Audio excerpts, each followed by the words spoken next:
अमर योग club health and happy life mission. पता नहीं मेरे दिमाग को क्या हो जाता है, यानी विनाश काले विपरीत बुद्धि।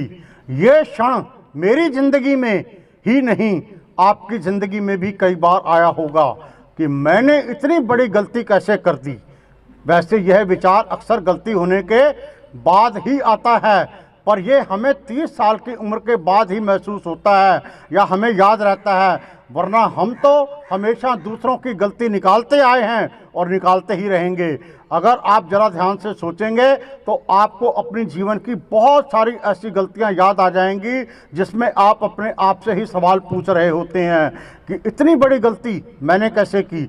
समझ में नहीं आ रहा कि मैं इतनी बड़ी गलती कर भी कैसे सकता हूँ। ये क्षण आपके जीवन में ज़रूर आया होगा, जबकि आपके जीवन में बहुत सारी घटनाएं आई होंगी, परंतु याद नहीं आ रहा कोई घटना।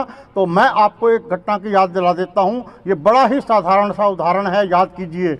आप अपने किसी फाइनल एग्ज़ाम के बाद का समय, जब आप अपनी सारी परीक्षा देकर वापस आ चुके थे और आप प्रश्न पत्र को चेक कर रहे थे, क्या आपको याद आया कि क्या लिखना था और क्या लिख दिया?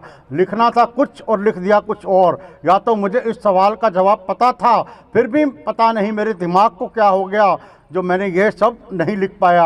और यही घटना एक्सीडेंट के समय भी होती है कि जब दुर्घटना हो जाती है तो उसके बाद आदमी सोचता है कि ये कैसे हो गया, मैं इतने समय से गाड़ी चला रहा हूँ, पता नहीं उस समय मेरे दिमाग को क्या हो गया, उस क्षण मेरे पर विचार हो गया। ये तो बहुत छोटा सा उदाहरण है, हो सकता है आपके साथ ऐसा ना हुआ हो, पर कई बार हम सब ने ऐसी बहुत बड़ी गलतियां की होती हैं जिसके बारे में हमें सोचकर भी आश्चर्य होता है कि हम इतनी बड़ी गलती कैसे कर सकते हैं।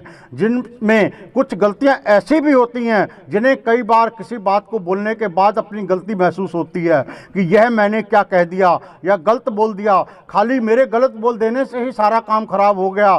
शायद इसे कहते हैं कि पहले सोचें फिर बोलें। या यहाँ आप सब इस बात पर ध्यान दें कि शायद उस समय हमारे दिमाग पर हमारा जोर नहीं चल रहा होता, हम कह कुछ और रहे थे और हो कुछ और रहा था। इस स्थिति का नाम एक और भी है जिसे कहते हैं माइंड कन्फ्यूज हो गया, जिसकी वजह से कई बार बहुत से छोटे छोटे या बड़े बड़े नुकसान भी हो जाते हैं। ऐसा क्यों होता है? इन सब बातों को बताने का उद्देश्य ये है कि अधिकतर बार इंसान को उसके कामों का अपेक्षित परिणाम नहीं मिलता।